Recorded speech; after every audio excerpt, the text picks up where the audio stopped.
Episode start होता है तो यहाँ पे 3000 साल पहले की कहानी बताते हैं कि युनजी और उसका लीडर ज़ूरंग स्प्लिट कनाल वाले होते हैं, जिसका मतलब होता है कि वो बहुत ज़्यादा ताकतवर होते हैं, उनके पास बहुत ज़्यादा पावर्स होती हैं और वो लोगों की रूहों को भी ले लेते हैं। यहाँ पर ह्यूमन रेस के साथ इन लोगों की वार स्टार्ट हो जाती है। मगर जब युनजी वहाँ के लोगों को ज़मीन में धंसता हुआ देखती है, आग में गिरता हुआ देखती है, तो उसका दिल लोगों के लिए पिघल जाता है और वो किसी तरीके से चाहती है कि ये वार रुक जाए। ये बात जब ज़ूरंग को पता चलती है तो वो युनजी को भी मारने लगता है और उससे नफरत करने लगता है। मगर वार रुकवाने के लिए युनजी ह्यूमन रेस के प्रिंस के साथ मिल जाती है, जिसका नाम होता है लुयान। मगर इस लड़ाई में सब जख्मी हो जाते हैं। मगर युनजी मरने से पहले अपने अंदर का जो एनर्जी कोर होता है, जो कि बहुत पावरफुल होता है, वो लुयान की बॉडी में डाल देती है, जिससे वो बहुत ताकतवर हो जाता है और ज़ूरंग को मार देता है। जिससे वार तो रुक जाती है मगर लुयान कहीं गायब हो जाता है। फिर 3000 साल बाद दिखाते हैं, यहाँ हमारी फीमेल लीड की एंट्री होती है, जिसका नाम होता है दंग दंग, और वो किंग क्वीन स्ट्रॉन्ग होल्ड की चीफ होती है, उस एरिया की चीफ होती है। यहाँ ये लोग किसी खुफिया जगह पर आए होते हैं, जहाँ पर ये कहा गया होता है कि पुराने ज़माने के लोगों ने यहाँ खजाना छुपा कर रखा है, तो ये वही खजाना लेने के लिए आते हैं। मगर जब वो उन डब्बों को देखते हैं, खोलते हैं, तो वो सारे डब्बे खाली होते हैं। दंग दंग को ये देखकर बर्दाश्त नहीं होता, इसे ऐसा लगता है कि शायद ये लोग यहाँ आकर ख्वार हो गए हैं, तो वो खुद इस बॉक्स के अंदर जाकर चेक करने लगती है। वहाँ का हर बॉक्स खाली देखकर जैसे ही वो गुस्सा करने लगती है तो उसका पाँव किसी बटन को टच करता है और पता चलता है कि उस डब्बे के अंदर कोई खुफिया रास्ता था, जिससे वो नीचे जाकर गिर जाती है। इतने में वहाँ वॉल पर उसे कोई पेंटिंग दिखाई देती है, जो कि इतनी क्लियर नहीं बनी होती, मगर वो किसी प्रिंस की होती है। वो उस हैंडसम फेस को देखकर उस पर फिदा हो रही होती है। जैसे ही वो उस पेंटिंग को टच करती है तो उस पेंटिंग में रोशनी निकलने लगती है। ये देखकर वो डर जाती है, लेकिन उससे कोई पुराने ज़माने की चीज़ें दिखाई देने लगती हैं और एकदम से वहाँ की सारी चीज़ें टूटने लगती हैं और एकदम सब कुछ स्टॉप हो जाता है। और पता चलता है कि वो पेंटिंग सिर्फ एक सिंपल पेंटिंग नहीं होती, बल्कि उसके अंदर लुयान ही होता है, जो इतने सालों से डिसअपियर था। वो असल में इस दीवार के अंदर होता है और अब वो उठ जाता है। मगर जैसे ही वो बाहर आता है और दंगदंग को देखता है तो उसे वो यूंजी लगती है, तो वो उसे देखकर खुश होने लगता है। ये चेक करने के लिए कि वो सच में युंजी है या नहीं, वो युंजी का ही पेन उसके इर्द गिर्द घुमाकर चेक करता है, मगर उसे मालूम पड़ता है कि वो युंजी नहीं है, तो वो मुंह बनाकर जाने लगता है। फिर दिखाते हैं कि लुयान के जाने के बाद सब नॉर्मल हो जाता है और दंग दंग के लोग उसे वहाँ ढूंढ लेते हैं। दूसरी तरफ दिखाते हैं कि दंग दंग को उसकी मैरिज का सपना आता है और वो इस सपने पर हैरान हो रही होती है कि आखिर इस किस्म का सपना उसको क्यों आया। दूसरी तरफ दंगदंग का अंकल उसे बताता है कि हमारा स्ट्रॉन्ग होल्ड बिल्कुल लॉस में चल रहा है और पैसों की भी बहुत कमी हो रही है। वो उसे बताता है कि मैंने तुम्हारा फ्यूचर देखा है, हमारी सिचुएशन बैड से भी ज़्यादा वर्स में जाने वाली है। इसका अंकल इसे इन सब चीज़ों का हल यही बताता है कि अगर तुम चाहती हो कि तुम्हारी बैड लक हट जाए और सब कुछ अच्छा अच्छा होने लगे, तो तुम किसी रिच इंसान से शादी कर लो।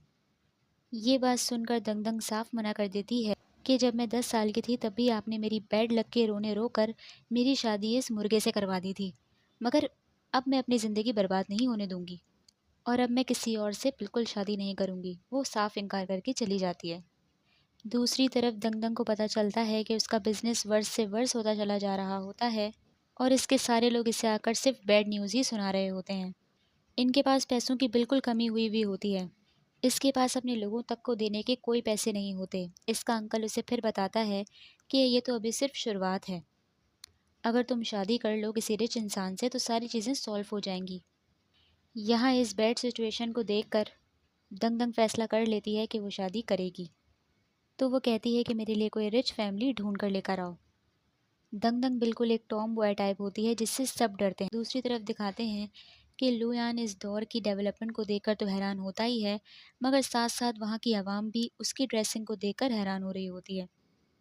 दूसरी तरफ दिखाते हैं कि मिस्टर लू, जो कि एक रिच फैमिली से बिलोंग करते हैं, वो वहाँ वेडिंग चेयर बनाने वालों की कंपनी में आते हैं और उनसे एक वेडिंग चेयर बनाने को कहते हैं, और वो एक ऐसी चेयर बनाने को कहते हैं जो कि मैजिक करती हो।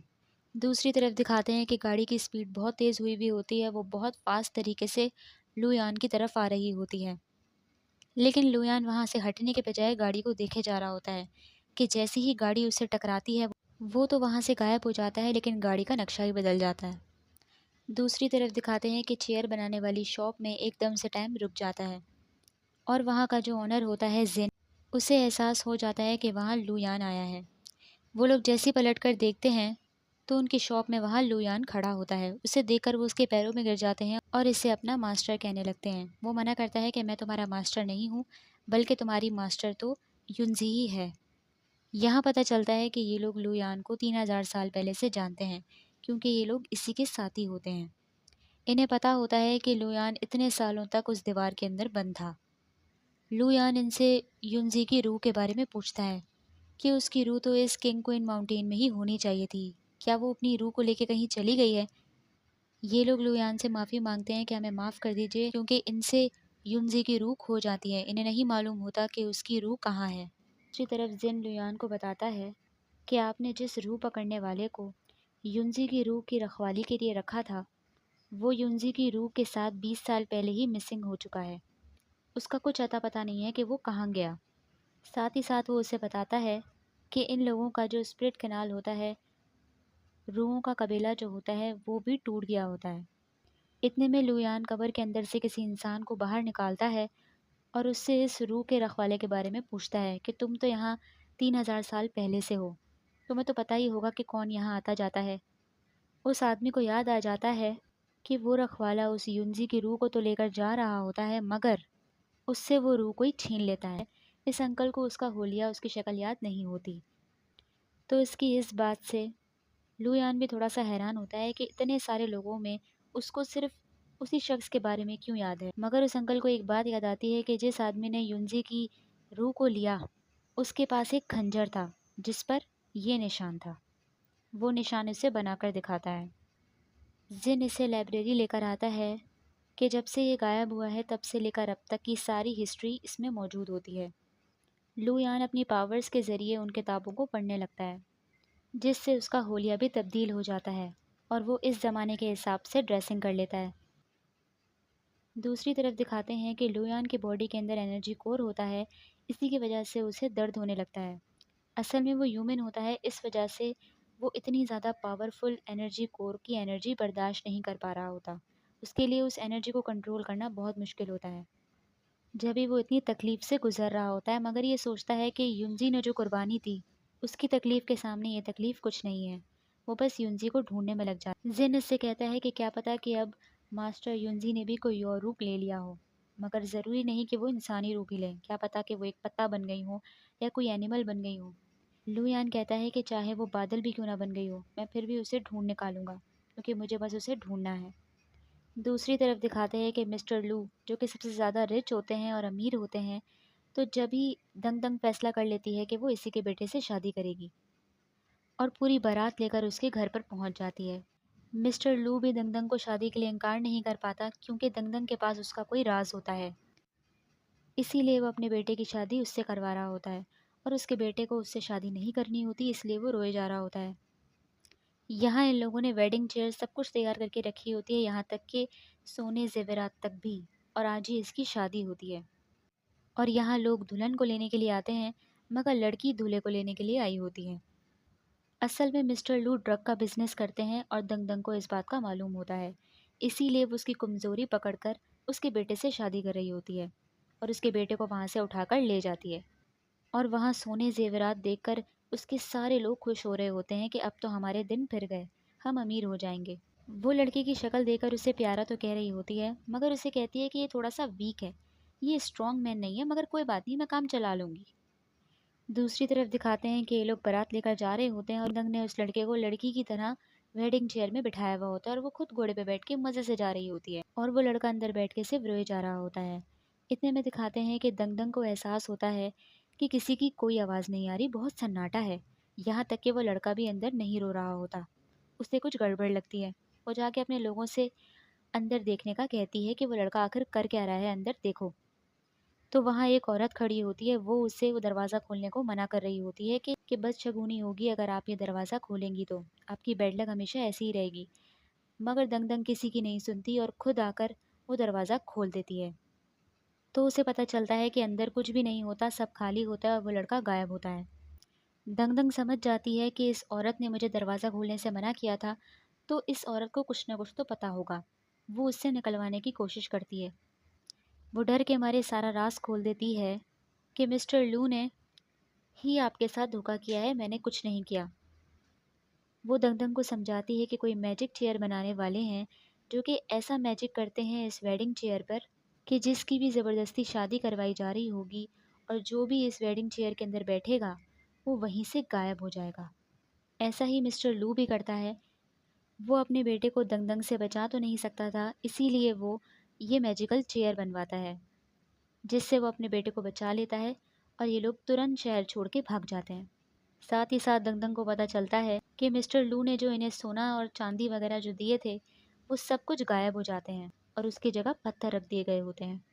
ये सब देखकर दंगदंग फैसला करती है कि वो उस चेयर कंपनी में जाएगी और पता करेगी कि वो लोग कौन सा मैजिक करते हैं।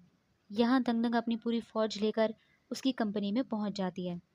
वो लोग दरवाज़ा नहीं खोल रहे होते तो वो अपने लोगों से कहलवाती है कि सब चिल्लाकर बोलो कि उसे हीरोइक हस्बैंड चाहिए।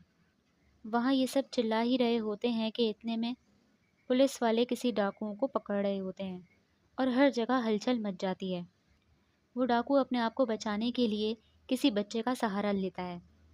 दंगदंग को ये बर्दाश्त नहीं होता, इसीलिए वो बच्चे को बचाने के लिए फ़ौरन आ पड़ती है और उससे बहुत ही ज़बरदस्त किक मार के दूर फेंकती है, मगर एकदम से वहीं टाइम स्टॉप हो जाता है और लुयान आता है और दंगदंग को दूसरी साइड पर ले जाता है। और जैसे टाइम दोबारा स्टार्ट होता है तो गोली वगैरह लगने से वो बच जाती है, मगर जब वो अपने बराबर में लुयान को देखती है तो बस देखती ही रह जाती है, क्योंकि वो इतना हैंडसम होता है, इसीलिए उसे लव एट फर्स्ट साइड हो जाता है।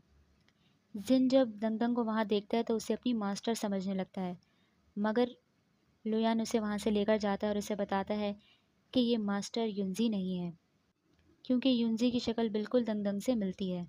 इसीलिए ये सारे दंगदंग को युनजी समझने लगते हैं, मगर लुयान कहता है कि ये वो नहीं है।